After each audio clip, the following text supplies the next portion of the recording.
members, I'm seeing you brothers. God bless you. तमाम सेवक जनों को मैं देख रहा हूँ, खुदा बड़ी बरकत दे आप भाइयों को। ఇక్కడ ఉన్న సేవకులందరినీ నేను చూస్తున్నాను, మరి సహోదరులను దేవుడు మిమ్మల్ని దీవించును గాక. And all our precious brothers and sisters, God bless you. और तमाम भाइयों को और बहनों को जो हमारी बहुमूल्य भाई बहन है, खुदा बड़ी बरकत दे. మరి సమస్తమైన ప్రశస్తమైన సహోదరులు ఎవరైతే ఇక్కడ ఉన్నారో దేవుడు మీ అందరినీ కూడా దీవించును గాక. We really thank God. हम वास्तविकता में खुदा का धन्यवाद करते हैं మరి నిజంగా మేము దేవునికి వందనాలు తెలియజేస్తున్నాము. That He keeps us giving time to meet again and again. कि वो हमें समय देते हैं कि हम दोबारा बार-बार मिल सकें. మరి ఆయన మనకు సమయం ఇస్తా ఉన్నాడు మరలా కలుసుకోవడానికి. And we thank God that when the bride comes in fellowship, और हम खुदा का धन्यवाद करते हैं जब दुल्हन संगति में आगे आती है. మరి ఎప్పుడైతే పెళ్లి కుమార్తె అక్కడ సహవాసములకు వస్తుందో దాన్ని బట్టి మేము దేవునికి వందనాలు తెలియజేస్తున్నాం. our faith is lifted up. एक विश्वास है जो ऊपर उठता है. మరి ఒక విశ్వాసము పైకి లేపబడుతుంది. That fellowship does something. वो संगति कुछ करता है. ఆ సహవాసం ఏదో కార్యము చేస్తుందండి. So God bless everybody. కాబట్టి हम प्रत्येक को बड़ी बरकत दे. ప్రతి ఒక్కరిని దేవుడు దీవించును గాక. Who could find time to come. जिन्होंने समय निकाला ताकि यहाँ आ सके. ఇక రావడానికి సమయాన్ని ఎవరైతే చేసుకొని వచ్చారో. And my prayer is that may not even a single minute of yours be wasted. और मेरी दुआ ये होगी कि आपका एक भी मिनट एक भी पल यहाँ पे जाया ना जाए, खराब ना हो. మరి ఇక్కడ నా ప్రార్థన ఏంటిదంటే మీ యొక్క ఒక్క నిమిషము కూడా వ్యర్థం కాకుండా అది ఉపయోగపడాలనేది నా ప్రార్థన అయి ఉన్నది. And may you receive some blessing. और ऐसा हो कि आप कुछ बरकत प्राप्त कर सके. దాని ద్వారా మీరు ఆశీర్వాదాలను పొందుకోవాలని. God bless all these pastors who have made the arrangements of this meeting. खुदा इन तमाम पास्टर्स को बड़ी बरकत दे जिन्होंने इस सभा के आयोजन के लिए अपना योगदान दिया. మరి ఈ యొక్క సహోదరులను సేవకులందరినీ కూడా దీవించును గాక. ఈ కూటాలన్నీ కూడా ఏర్పాటు చేయడానికి ఇవన్నీ వాళ్ళు చేస్తున్నారు. దేవుడు వారిని దీవించును గాక. God bless Pastor Mark. खुदा पास्टर मार्क को बड़ी बरकत दे. మరి పాస్టర్ మార్క్ గారిని కూడా దేవుడు దీవించును గాక. Who sowed the seeds here. जिन्होंने यहाँ पर बीज को बोया. మరి ఇక్కడ తను విత్తనాలను నాటి ఉన్నాడు. And today we see a people here. और यहाँ पर हम कुछ लोगों को आज देख सकते हैं. మరి ఈ రోజు కొంతమంది జనులను మనం చూడగలుగుతున్నాము. And today we have a meeting like this. और आज हमारे बीच में इस प्रकार की एक सभा है. మరి ఈ రోజున ఇలాంటి ఒక రకమైన కూట మనం చూడగలుగుతున్నాము. And God bless every one of you. और काश खुदा आप में से हर एक को बड़ी बरकत दे. మీలో ఉన్న ప్రతి ఒక్కరిని కూడా దేవుడు దీవించును గాక. Amen. आमीन. ఆమేన్. Sometimes when we are sowing the seed, we go in tears. कई बार ऐसा होता है जब बीज बोने वाला बीज बोता है उस समय उसको कुछ आंसू बहाने पड़ते हैं. మరి కొన్నిసార్లు మనము విత్తనాలను నాటడానికి వెళ్ళినప్పుడు కన్నీళ్లతో విత్తనాలు నాటాల్సి వస్తుంటుంది. But when the harvest comes, लेकिन जब फसल पकती है, కానీ అదే పంట కోతకు వచ్చినప్పుడు that sorrow is turned into joy. वो जो दुख है वो आनंद में तब्दील हो जाता है. మరి ఆ దుఃఖం అంతా కూడా ఆనందముగా మారిపోతుంది. And when we can see a harvest here, और हम यहाँ पर एक फसल को देख सकते हैं. మరి ఇక్కడ మనం ఒక కోతను మనం చూసినప్పుడు are people ready for the rapture? लोग बात जो कि तैयार है रैप्चर के लिए. ఎత్తబడుట కొరకే ఒక ప్రజలు సిద్ధముగా ఉన్నారు. We say thank you Lord Jesus. हम कहते हैं प्रभु यीशु मसीह आपका धन्यवाद हो. అందుకే మనం చెప్తాం ప్రభు అనే యేసుక్రీస్తు నీకు వందనాత్యా. You have a mysterious ways. आपके बहुत बेहतरीन तरीके हैं. మరి నీ యొద్ద చాలా మర్మయుక్తమైన మార్గములు ఉన్నాయి. You know how to talk with everybody. आप जानते हैं हर एक से कैसे बात करनी है. ప్రతి ఒక్కరితో ఎలా మాట్లాడాలో నీకు తెలుసు ప్రభువా. From the littlest one to the big one. सबसे छोटे जन से लेकर के सबसे बड़े तक. చిన్నవాడు మొదలుకొని పెద్దవాడు వరకు ఎలా వారితో మాట్లాడాలో ప్రభువుకు తెలుసు. You have your marvelous ways. आपके बहुत ही अद्भुत तरीके हैं. మరి నీకు నీ యొక్క అద్భుతమైన మార్గాలు ఉన్నాయి. And we thank God to see the people here. और हम खुदा का धन्यवाद करते हैं लोगों को यहाँ देख करके. మరి ఇక్కడ ఉన్న జనులను చూడడం వలన మేము నిజంగా నీకు వందనాలు తెలియజేస్తున్నాము. While we can still hold meetings, we say thank you Lord. और जबकि अभी हम सभाओं को कर सकते हम कहना चाहते हैं खुदा आपका बहुत धन्यवाद हो. ఇంకా మనం ఈ కూటాలను పెట్టుకోగలుగుతున్నాము అంటే దాన్ని బట్టి మనం దేవుడికి కృతజ్ఞతలు తెలియజేస్తున్నాము. Because our prophet taught us. क्योंकि हमारे नबी ने सिखाया. ఎందుకంటే మన ప్రవక్త మనకు నేర్పించాడు. There are days coming. Yes. दिन ऐसे आने वाले हैं. ఆ దినములు వస్తున్నాయండి. When the bride has to stop preaching. जब दुल्हन को प्रचार करना रोकना पड़ेगा. వధువు చదువు బోధించుట ఆపవలసి ఉంటుంది అప్పుడు. So we cherish all these times when we can preach and sit around the word. Yes. तो ये जो हमें को समय मिलता है जिसमें कि हम बैठ करके खुदा कलाम सुने या प्रचार करें, हम इसमें आनंद लेते हैं. మరి ఈ రోజు దేవుడు మనకి ఇచ్చిన యొక్క సమయంలో మనం దేవుని యొక్క వాక్యం చుట్టూ కూర్చొని ఆ వాక్యాన్ని మనం ప్రకటిస్తూ ఆ వాక్యంలో మనం ఆనందించగలుగుతా ఉన్నాం. So God bless everybody. So खुदा प्रत्येक को बड़ी बरकत दे. కాబట్టి ప్రతి ఒక్కరిని దేవుడు దీవించును గాక. And tonight I'll pick up a subject here. और आज रात्रि में एक विषय को यहाँ पे उठाना चाहूंगा. మరి ఈ రాత్రి నేను ఒక అంశమును ఎత్తుకోవాలని అనుకుంటున్నాను. The 7 unities. 7 एकताएं, 7 ఐక్యతలు. And the purpose of the fivefold ministry towards those 7 unities. और 5 मुखी सेवकाई का काम ताकि वो 7 एकताएं हो सके. మరి ఈ 5 రకాల పరిచర్యల యొక్క ఉద్దేశం ఏమిటంటే ఆ 7 ఐక్యతలను తీసుకురావడానికి. Brother Branham preached oneness. भाई ब्रैनम ने प्रचार किया एकता. సోదర్ బ్రహ్మం గారు ఏకత్వము అనే వర్తమానం బోధించాడు. But in that oneness there are 7 unities. लेकिन उस एक एकता में आप पाएंगे 7 एकताएं हैं. మరి ఆ ఏకత్వపు వర్తమానంలో 7 ఐక్యతలు ఉన్నాయి. And how God is achieving those 7 unities in a coming and a going of the bride. और कैसे खुदावंद यीशु मसीह उस एकता को प्राप्त कर रहे हैं आमद में होते हुए और यहाँ से दुल्हन के उठाए जाने से. మరి ఏ విధముగా ఆయన రాకడ జరిగి ఆయన వెళ్ళిపోయే దానికి మధ్యలో ఈ 7 ఐక్యతలను ఆయన ఏ విధంగా దానిని జరిగిస్తున్నాడో మనకు చూద్దాం. Paul the Alpha messenger, पौलुस भाई जो कि अल्फा संदेश वहां के, పౌలు గారు alpha వర్తమానికుడు. he's bringing those unities. वो एकताओं को लेके आ रहे हैं. ఆయన ఐక్యతలను తీసుకొస్తున్నాడు. And when he talks about that, और जब वो इसके विषय में बात करते हैं, మరి ఆయన విషయాల గురించి మాట్లాడినప్పుడు one body, एक देह, ఏక శరీరము, ఒక one శరీరము, spirit, एक आत्मा, శరీరం ఒకటే, ఆత్మయు ఒకటే, one hope, एक आशा, మరి ఒకటే నిరీక్షణ, one Lord, एक ही प्रभु, ఒకటే ప్రభు, one faith, एक ही विश्वास విశ్వాసం ఒకటే, one baptism, और एक ही बपतिस्मा, మరియు బాప్తిజం ఒకటే, one God. एक खुदा. మరి ఒక్క దేవుడు. దేవుడు ఒక్కడే.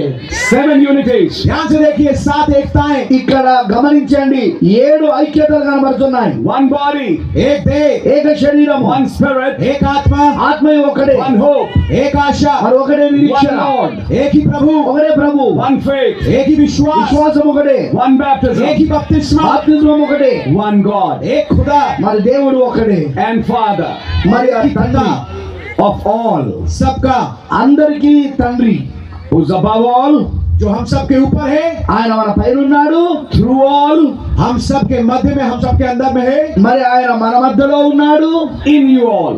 हम सब के मध्य में और हमारे सब के अंदर भी है. మరి ఆయన మన మధ్యలో వ్యాపించి ఉన్నాడు, ఆయన మనలో ఉన్నాడు. ఆయన Notice, గమనించండి how does he begin that unity? उन्होंने इस एकता को चालू कैसे किया? ఈ ఐక్యతను ఆయన ఏ విధంగా ప్రారంభించాడు. He starts from one body. वो चालू करते हैं एक देह से. శరీరం ఒకటే అనే దానితో ఆయన ప్రారంభిస్తున్నాడు. Where does he finish? वो समाप्त क्या करते हैं? Where does he finish? ఆయన ఎక్కడ దాన్ని ముగించాడు. One God. एक खुदा पे, ఒకడే దేవుడు అనే దగ్గర ముగించాడు. From one body to one God.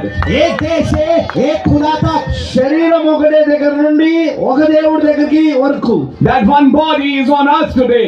आज वो एक देह पृथ्वी पर मौजूद है. ఈ రోజు ఆ దేవుడు ఒకడే అనే ఆ ఒక్క శరీరం అనేది ఈ రోజు ఇప్పుడు భూమి పైన ఉన్నది. And that one God reigns in the heavens.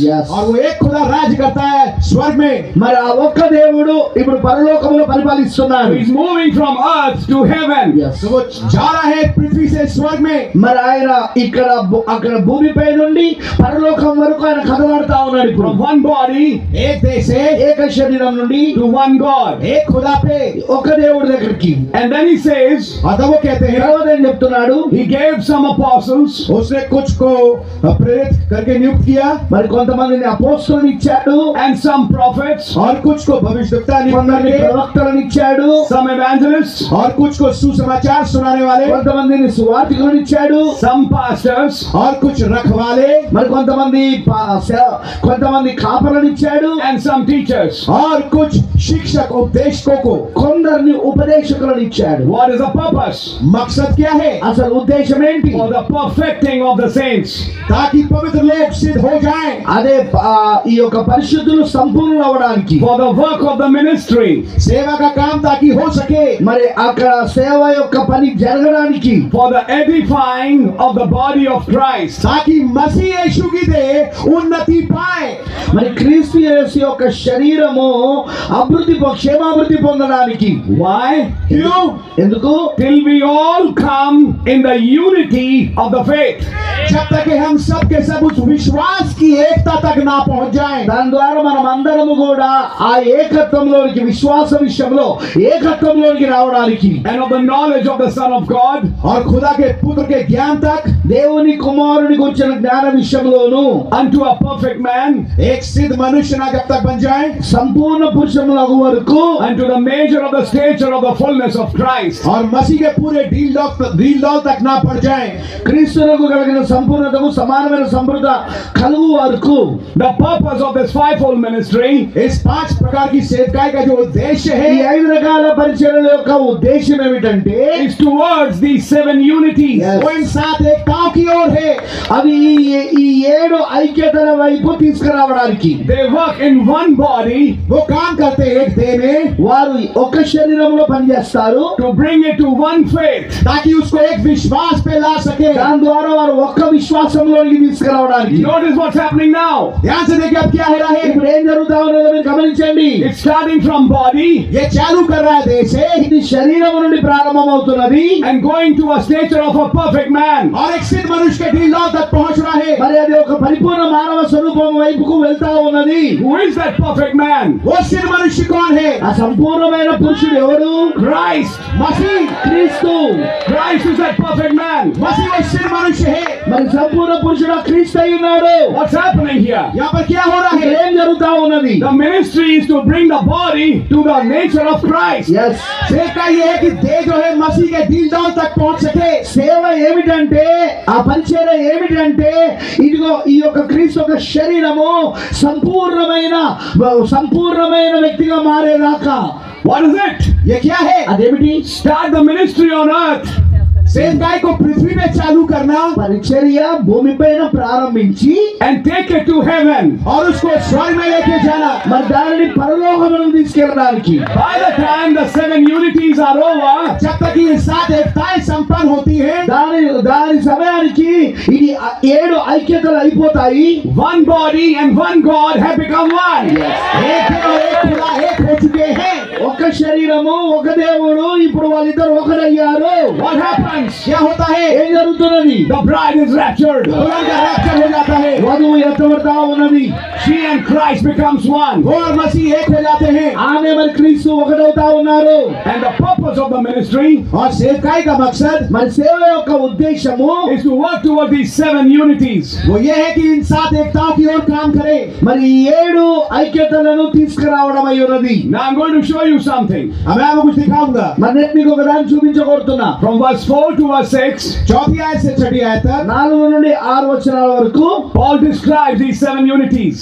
पौलुस भाई इन 7 एकताओं का उल्लेख देते हैं। పౌలు గారు 7 ఐక్యతలను వివరించాడు. ఆయన one body, एक देश, శరీరం ఒకటి, one spirit, एक आत्मा, ఆత్మ కూడా ఒకటే, one hope of your calling, और एक आपके बुलाए जाने की आशा।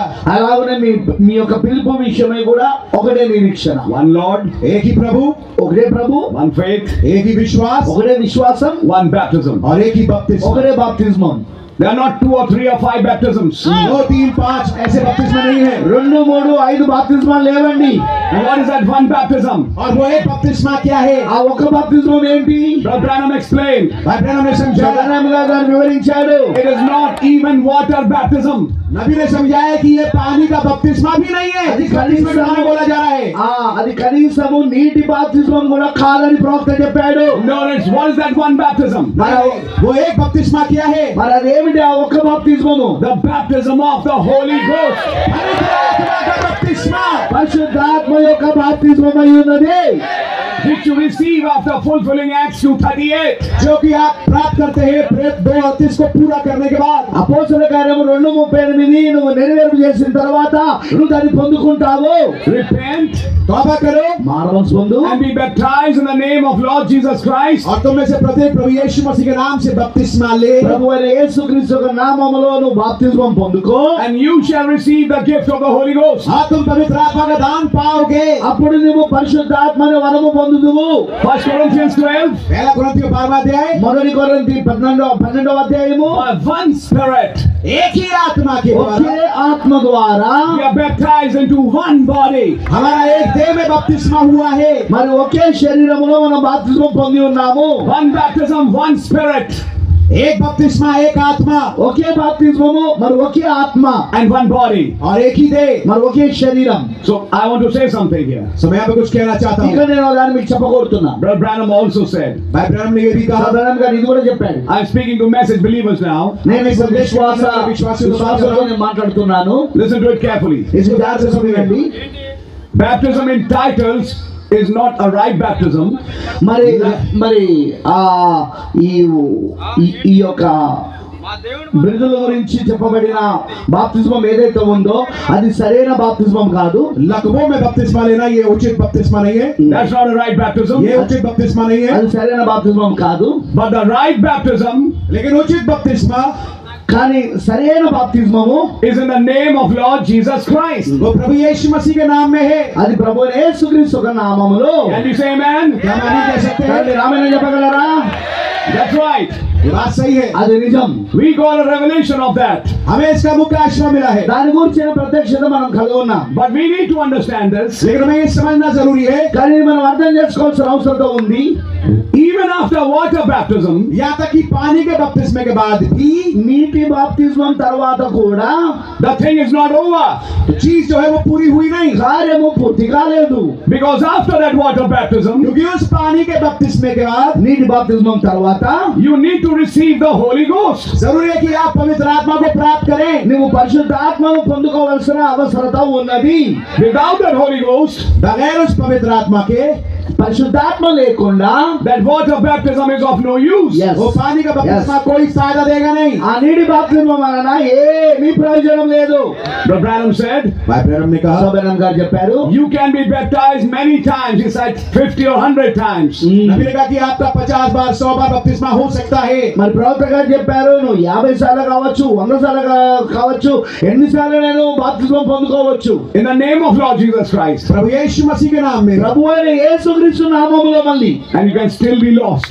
और आप फिर भी बर्बाद हो सकते हैं ఆయనను మీరు నశించిపోవచ్చు. If you didn't receive the Holy Ghost. अगर आपने पवित्र आत्मा को नहीं पाया। నీవు గనుక పరిశుద్ధాత్మను పొందుకోకపోతే So the main aim is not just water baptism. जो मुख्य उद्देश्य केवल पानी का बपतिस्मा नहीं है, కాబట్టి ఇక్కడ ముఖ్యమైన ఉద్దేశము నీటి బాప్తిస్మం మాత్రమే కాదండి, But the baptism of the Holy Ghost. लेकिन पवित्र आत्मा का बपतिस्मा मुख्य चीज కానీ है। పరిశుద్ధాత్మ బాప్తిస్మమే ముఖ్యమైన విషయమై ఉన్నది. That's why when Paul came to Ephesus, इससे जब पौलुस भाई इफिसुस में आए, అందుకే पौल గారు ఎఫెసుకి వచ్చినప్పుడు his first question, उनका पहला सवाल, ఆయన మొదటి ప్రశ్న, have you received the Holy Ghost? क्या तुमने पवित्र आत्मा पाया? మీరు పరిశుద్ధాత్మను పొందుకుంటారా? Since you believe. जब से तुमने विश्वास किया, మీరు విశ్వసించినప్పటి నుండి మీరు పరిశుద్ధాత్మను పొందుకుంటారా? Then he corrected their water baptism. और फिर उसने उनके पानी के बपतिस्मे को सुधारा, తరువాత ఆయన నీటి బాప్తిస్మమును సరిచేశాడు. And they were filled with the Holy Ghost. और तब वो पवित्र आत्मा से भर गए। అప్పుడు వారు పరిశుద్ధాత్మతో నింపబడ్డారు. And now this fivefold ministry अब ये 5 प्रकार की सेवकाई కాబట్టి 5 రకాల పరిచర్యలు is working for that one baptism. वो काम, ये 5 प्रकार की सेवकाई काम कर रहे हैं उस एक पवित्र आत्मा के बपतिस्मे के लिए। ఆ ఒక్క పరిశుద్ధాత్మ బాప్తిజం కొరికే అవి పనిచేస్తా ఉన్నాయి. Fivefold ministry does not lead a man just to water baptism. Exactly 5 प्रकार की जो सेवकाई है वो एक इंसान को केवल पानी के बपतिस्मे तक नहीं पहुंचाती। 5 రకాల పరిచర్యలు అనేవి ఒక వ్యక్తిని కేవలము నీటి బాప్తిజం దగ్గరికి మాత్రమే నడిపించరు. But the fivefold ministry takes that brother all the way to the baptism of the Holy Ghost. लेकिन 5 प्रकार की सेवकाई उस शख्स को, उस भाई या उस बहन को वो उस पवित्र आत्मा के बपतिस्मे तक पहुंचाती है। కానీ ఈ 5 రకాల పరిచర్యలు ఏం చేస్తాయంటే ఆ సహోదరుని లేదా సహోదరిని అదిగో పరిశుద్ధాత్మ యొక్క బాప్తిజం వరకు తీసుకెళ్తారు. అది Because once that Holy Ghost baptism comes, एक दफा जब वो पवित्र आत्मा का बपतिस्मा आ जाता है, ఒక్కసారి పరిశుద్ధాత్మ బాప్తిజం జరిగినప్పుడు that brother or sister becomes part of that one body. तो वो भाई या वो बहन उस एक देह का हिस्सा बन जाते हैं। ఆ సహోదరి లేక సహోదరుడు ఆ ఒక్క శరీరంలో భాగం అవుతాడు. My precious brother, sister, मेरे प्यारे भाई बहनों, నా ప్రశస్తమైన సోదరి సోదరుడా, one body has one head. एक देह का एक सर होता है। ఒక శరీరమునకు ఒక శిరసే ఉంటది. And not 10 heads of Ravana. और रावण जैसे 10 सर नहीं होते। రావణుని వలె 10 తలలు ఉండవండి. That may be outside. ये तो हो सकता है बाहर चल रहा हो, లేదా అది బయట నడవచ్చు. But the body of Christ has one head. लेकिन मसीह की जो देह है उसका एक ही सर है। కానీ క్రీస్తు యొక్క శరీరమునకు మాత్రం ఒకటే శిరస్సు ఉన్నది. One thinking. एक सोच आ जाना, ఒకటే ఆలోచన, One mind. एक मन। ఒకటే మనస్సు. And that's not my mind. और वो मेरा मन नहीं है, అది నా మనసు కాదు, That's not your mind. वो आपका मन नहीं है, అది నీ యొక్క మనసు కూడా కాదు. It's the mind of Christ. ये मसीह का मन है। అది క్రీస్తు యొక్క మనసు అయి ఉన్నది. It's the thoughts of God. ये खुदा के विचार है, అది దేవుని యొక్క ఆలోచన అయి ఉన్నది. Which in this age जो कि इस युग में మరి ఈ కాలంలో revealed to a prophet. एक नबी पे ये प्रकाशित हुआ। అది ఒక ప్రవక్తకు బయలుపరచబడ్డది. And what did the prophet preach? और नबी ने क्या प्रचार ఆ किया? ప్రవక్త ఏం బోధించాడు? Not messages. संदेश नहीं। వర్తమానాలను కాదు. What did Brother Branham preach? भाई ब्रैनम ने क्या प्रचार బెనహం किया? గారు ఏం బోధించాడు? Thoughts of God. खुदा के विचारों को व्यक्त किया। దేవుని యొక్క ఆలోచనలను ఆయన బోధించాడు. Thoughts hidden behind what was written. विचार क्या है? लिखे गए पीछे जो भी छुपे थे। రాయబడిన వెనకాల ఉన్న ఆలోచనలు ఏంటో అవి బోధించాడు ఆయన.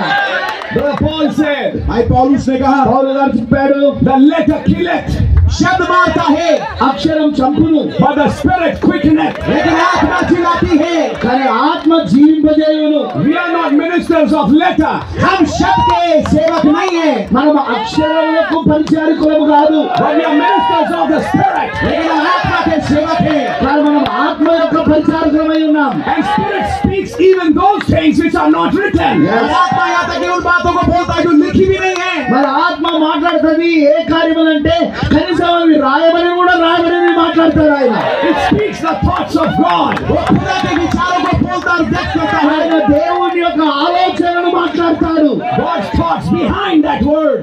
खुदा के विचार उस वचन के पीछे जो है। ఆ వాక్యము వెనకాల ఉన్న దేవుని ఆలోచనలు మాట్లాడతాడు. Out of these 5, इन पांचों में से ఈ 5లో నుండి there's only one office, केवल एक ही होता है, ఒకే ఒక కార్యాలయం ఉన్నది. and that is of a prophet. और वो है नबी का అది होता। ప్రవక్త యొక్క పరిచర్య ఉన్నది. And God reveals His secrets to a servants of prophets. और खुदावंद अपने मर्म को अपने दास भविष्यवक्ताओं पे ही प्रकट करते हैं। మరి దేవుడు తన యొక్క మర్మములను ఆ ప్రవక్తలైన సేవకులకు మాత్రమే బయలుపరుస్తాడు. Don't be choked.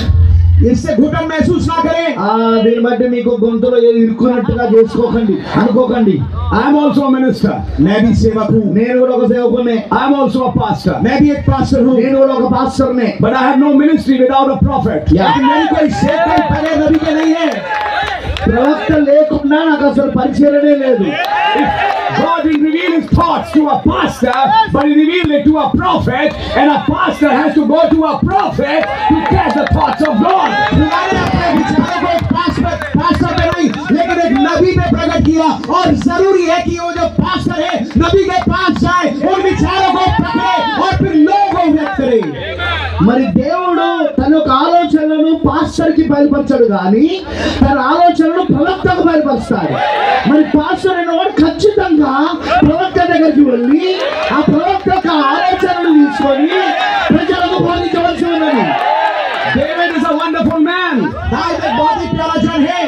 దావీదు ఒక అద్భుతమైన వ్యక్తి అయి ఉన్నాడు. He wants to bring the ark to his city. वो वाचा के संदूक को अपने शहर में लेके आना चाहता है. తన యొక్క ఆ మందసమును తాను పట్టణంలోనికి తీసుకురావాలని ఆశించాడు. But he committed a mistake. लेकिन उसने एक गलती कर बैठा. కానీ అతను ఒక తప్పు చేశాడు. అక్కడ What was the mistake? गलती क्या थी? ఆ తప్పేంటి? There was a prophet in the land. भूमि पे देश में एक नबी पाया जाता था. అక్కడ ఆ దేశంలో ఒక ప్రవక్త ఉన్నాడు. Whose name was Nathan. जिसका नाम नातान था. అతని పేరు నాతాన్ అయి ఉన్నాడు. David bypassed Nathan. दाऊद जो है नातान को छोड़ करके लांग के चला गया. దావీదు నాతానును దాటాడు. And consulted his captains. और अपने श्रेष्ठपतियों से जाके सलाह ली. మరి తన శాస్త్రాధిపతులను కలుసుకున్నాడు. What did it bring? ये क्या चीज लेके आई? అది ఏం తీసుకొచ్చింది కార్యం? Death of a man. एक मनुष्य की मृत्यु. ఒక మనుషుని మరణము. It brought death in the camp. छावनी में मृत्यु आ गई. శిబిరంలో అది మరణాన్ని తీసుకొచ్చింది. And Brother Branham said, भाई ब्रैनम ने बताया సవరంగా చెప్పారు, for a given age, एक दिए हुए युग के लिए ఒక ఇవ్వబడిన యుగం కొరకు God has a message. खुदावन के पास एक संदेश है. దేవుని దగ్గర ఒక సందేశం ఉన్నది, ఒక వర్తమానం ఉన్నది. God has a program. खुदावन की एक योजना है. మన దేవుని దగ్గర ఒక ప్రణాళిక ఉన్నది. But He doesn't reveal it to anybody.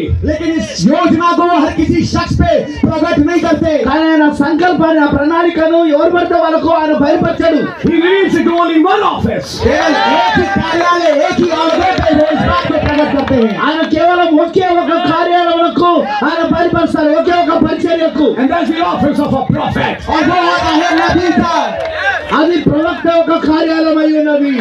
I thank God. मैं खुदा का धन्यवाद करता हूँ. నేను ఈరోజు దేవుని వందనాలు తెలియజేస్తున్నా. We are not left without a prophet. हम बगैर नबी के नहीं छोड़ दिए गए. మనము ప్రవక్త లేకుండా విడవబడలేదు. God sent a prophet in this age. खुदावन ने एक नबी को इस युग में भेजा. దేవుడు ఈ కాలంలో ఒక ప్రవక్తను పంపాడు. Behold, I send you Elijah. देखो मैं तुम्हारे पास एलिया नबी को भेजूंगा. నేను ఏలియాను మీ యొద్దకు పంపుదును. And he turned the hearts of the children to the fathers. और वो पुत्रों के मन को पितरों की ओर फेरेगा. మరి అతను పిల్లల యొక్క హృదయములను తన్నుల తట్టు త్రిప్పును. Who's Revelation 10:7? प्रकाशित 10:7 कौन है? ప్రకటన 10:7 ఎవరు? Who's seventh angel? सातवां दूत कौन है? ఆ ఏడవ దూత ఎవరు? He's not a reformer. वो एक संशोधन, एक सुधारक नहीं है. ఆయనేమి సంఘ సంస్కర్త కాదు. He's a prophet. एक नबी है. ఆయన ఒక ప్రవక్త అయి ఉన్నాడు. Only a prophet can bring a restoration. एक नबी बहालीकरण ला सकता है. కేవలం ఒక ప్రవక్త మాత్రమే తిరిగి పునరుద్ధరించగలడు, పునరుద్ధరణ తీసుకురాగలడు. Reformers can never bring restoration. Yes. सुधारक कभी भी बहालीकरण नहीं ला सकते. సంఘ సంస్కర్తలు ఎన్నడూ కూడా వారు సంఘమును పునరుద్ధరించలేరు, పునరుద్ధరణ తీసుకురాలేరు. Because for restoration, क्योंकि बहालीकरण के लिए పునరుద్ధరణ కొరకు you need original word. आपको मूल वचन चाहिए. మీకు అసలైన వాక్యం కావాలా? And that can never come to any other office. और ये वाली चीज, वो वाला वचन किसी और औहदे के पास नहीं आएगा. ఈ వాక్యము వచ్చుట అనేది ఇంకా వేరే ఏ కార్యాలయములకు రాదు, వేరే ఏ పరిచర్యకు రాదు. But to a prophet. लेकिन एक नबी के पास అది కేవలం ప్రవక్త దగ్గరకు వస్తుంది. If a pastor wants a revival in his church, he has to consult a prophet. अगर एक पास्टर अपनी कलीसिया में बीमारी देखना चाहता है, जरूरी है कि जाकर के नबी से सलाह ले. ఒకవేళ నిజంగా ఒక కాపరి, ఒక పాస్టర్ గారు తన ఒక సంఘములో ఉజ్జీవాన్ని తీసుకురావాలని అనుకుంటే అతను మొదటిగా ప్రవక్తను సంప్రదించవలసి ఉన్నది. If a brother or a sister wants a revival in their life, they have to go to a prophet. अगर एक भाई या एक बहन को अपने जीवन में हिस्सेदारी चाहिए, जरूरी है कि वो नबी के पास जाए। ఒక సహోదరి గాని ఒక సహోదరుడు గాని తన యొక్క జీవితంలో ఉజ్జీవం కావాలని అనుకుంటే ఖచ్చితంగా వారు ప్రవక్త దగ్గరికి రావాలి. His office, वो है वो अदा ఆయనే ఆ కార్యాలయం where God's thoughts are transferred. जहाँ पे खुदावन के विचार स्थानांतरित किए जाते हैं దేవుని యొక్క ఆలోచనలు రవాణా చేయబడతాయి. And then from the prophet, और फिर नबी के मार्फत from the prophet, మరి ప్రవక్తలో నుండి we have evangelists, हमारे पास सुसमाचार सुनाने वाले हैं, సువార్తికులు ఉన్నారు, మనకు we have apostles, हमारे पास प्रेरित है, అపోస్తులు ఉన్నారు, we have pastors, हमारे पास रखवाले पास्टर्स हैं, మరి పాస్టర్లు కాపరులు ఉన్నారు, and we have teachers. और हमारे पास सिखाने वाले हैं। మరి మనకు ఉపదేశకులు ఉన్నారు. As the Old Testament type, sit down please. एक पुराने नामे की तस्वीर के तरह మరి పాత నిబంధనలో ఒక సాదృశ్యముగా ఉన్నట్టు Aaron is the priesthood. हारून जो है वो याजक पद्धति है, ఆరోను అక్కడ యాజకత్వంలో ఉన్నాడు. But Aaron and his sons, लेकिन हारून और उसके बेटे ఆరోను మరి తన యొక్క కుమారులు the priesthood could not function. याजक पद्धति काम नहीं कर सकती है। మరి ఆ యొక్క యాజకత్వం